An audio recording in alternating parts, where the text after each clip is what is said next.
எல்லோருக்கும் நமஸ்காரம். இப்பொழுது அபிஜித் முகூர்த்த காலம் நடந்துட்டுருக்கு. அதாவது உத்திராடம் நட்சத்திரத்தோட கடைசி பாதமும் திருவோண நட்சத்திரத்தோட முதல் பாதமும் சேர்ந்து வரக்கூடிய அந்த நட்சத்திரம் தான் வந்து அபிஜித் முகூர்த்தம் என்று சொல்கிறோம்.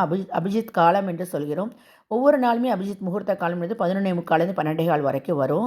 ஆனால் ஒவ்வொரு மாதமும் அபிஜித் நட்சத்திரங்கிறது வரக்கூடியது ஒரு நாள் வரும். அது எப்படின்னா உத்திராட நட்சத்திரம் திருவோண நட்சத்திரம் அந்த சந்தி வரக்கூடிய அந்த நட்சத்திரம் தான் வந்து அபிஜித்னு சொல்கிறோம். அதை வந்து ஆனால் 27 நட்சத்திரங்களை ஒன்றா நம்ம கணக்கு பண்ணுறதுல ஏன்னா பெருமாள் வந்து தன்னுடைய மயில் பீலியில் வந்து மறைச்சி வச்சுட்டுருக்கார் அப்படின்னு சொல்லுவாள். திருக்கணபுரம் பெருமாள் வந்து மறைச்சி வச்சுட்டுருக்கிறான். 108 திவ்யதேசத்தில் திருக்கணபுரத்தில் தான் பெருமாள் வந்து தன்னோட மயில் இறகுல வந்து அபிஜித் முகூர்த்த அந்த நட்சத்திரத்தை வந்து அபிஜித் நட்சத்திரத்தை மறைச்சி வச்சுட்டுருக்காருன்னு சொல்லி புராணங்கள் வந்து சொல்கிறது. பாகவத புராணத்தில் இருக்குது, அதே மாதிரி விஷ்ணு புராணத்தில் இருக்குது, அது வந்து பகவத்கீதையில் கூட அது வந்து சொல்லப்பட்டிருக்கு.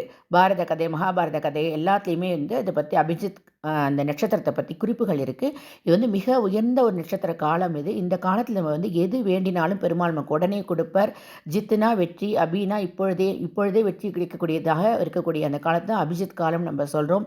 இந்த நேரத்தில் வந்து என்ன நீங்கள் செஞ்சாலும் என்ன வேண்டினாலும் உடனே நடக்கும். அதனால் வந்து இந்த காலத்தை தவற விடாமல் எல்லாருமே ஆற்றுல விளக்கேற்றி பெருமாளை வந்து நீங்கள் வந்து வழிபாடு செய்யலாம். உங்களோட கோரிக்கைகளை பெருமாள்கிட்ட வைக்கலாம். எந்த விதமான ராகு கால யமகண்ட எந்த தோஷமும் இந்த அபிஜித் முகூர்த்த காலத்துக்கு இல்லைங்கிறதுனால நீங்கள் நல்ல காரியங்கள் எல்லாமே இந்த அபிஜித் காலத்தில் செய்யலாம். இந்த காலத்தை தவற விடாமல் இந்த 24 நிமிஷத்தில் வந்து நீங்கள் வந்து பெருமாளை முழுமையாக பிரார்த்தனை செஞ்சு பெருமாளோட அனுகிரகத்தை முழுமையாக பெறணும்னு நானும் பிரார்த்திக்கிறேன். நமஸ்காரம்.